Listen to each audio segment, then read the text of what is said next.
Ningetamani kuiona wizara hii kama alivyosema Prof. Watu wanaiona kama ni wizara ya kawaida.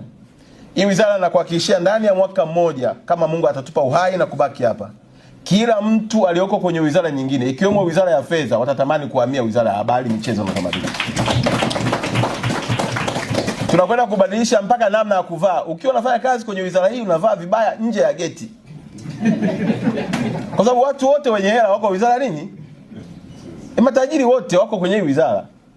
Celebrity wote nchi duniani wako wapi? Watu wanaotumia magari kama ni Bugatti, Porsche Cayenne, G-Wagon wako wapi? Watu wanaovaa saa za maana wako huko. Sasa wewe unaowakilisha kwenye nchi ukitembea kinyonge nyonge, manake mlango huu utakuwa mgumu kidogo kuingia. Kwa hiyo naomba kuanzia kwenye muonekano lazima tuhakikishe tunaiwakilisha wizara yetu kikamilifu. Na natamani watumishi wote mlioko hapa na ambao hawako hapa watembee kifua mbele ya kwamba wizara yao ni namba moja kwa kila kitu.